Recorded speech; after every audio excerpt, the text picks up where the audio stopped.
పచ్చని చెట్లతో, పూలతో నిండిన ఒక అందమైన అరణ్యం ఉండేది. ఆ అడవిలో జింకలు స్వేచ్ఛగా పరుగులు తీసేవి. ఏనుగులు నెమ్మదిగా నడుస్తూ నీడలో విశ్రాంతి తీసుకునేవి. కుందేళ్లు ఆనందంగా ఆడుకుంటూ ఉండేవి. పక్షుల కిలకిలలతో ఆ అడవి ఎప్పుడూ సందడిగా ఉండేది.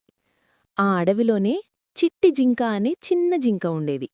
అది చాలా మృదువైనది, మంచితనంతో నిండినది. కాని అది చాలా భయపడే స్వభావం కలది. చిన్న శబ్దం వినిపించినా పరుగెత్తేది. ఇతర జంతువులు దాన్ని చూసి నవ్వేది. నీవెంత భయపడతావూ అని ఎద్దేవా చేసేవి. సమస్య మొదలైన రోజు.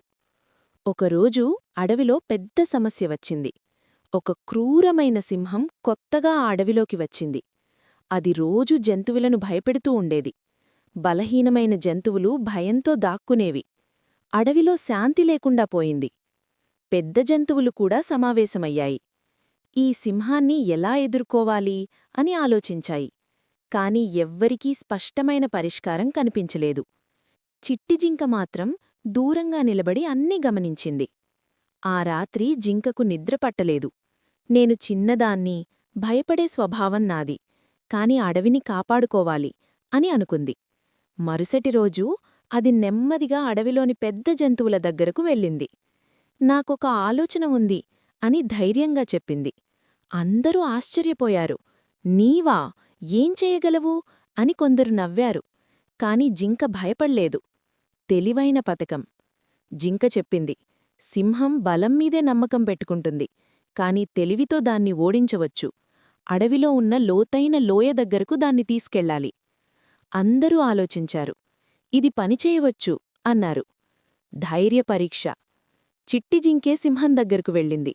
భయం ఉన్నా ధైర్యంగా నిలబడి, నీవు ఎంత బలమైన వాడివో చూద్దాం అని చెప్పింది. సింహం కోపంతో జింక వెంటబడింది. క్షణంలో జింక పక్కకు తప్పుకుంది. సింహం వేగాన్ని ఆపుకోలేక లోయలో పడిపోయింది. ఆనందం, గౌరవం. అడవిలో మళ్లీ శాంతి నెలకొంది. అన్ని జంతువులు చిట్టిజింకను చుట్టుముట్టాయి. ఏనుగు చెప్పింది, నీవు భయపడే జింకవని అనుకున్నాం, కాని నీవే అడవిని కాపాడావు. ఆ రోజునుంచి ఎవ్వరూ జింకను చిన్నగా చూడలేదు. ముగింపు. చిట్టిజింక ఆకాశాన్ని చూసి చిరునవ్వు చిందించింది. భయం ఉన్నా, ధైర్యం ఉంటే ఎంత పెద్ద సమస్యనైనా ఎదుర్కోవచ్చు.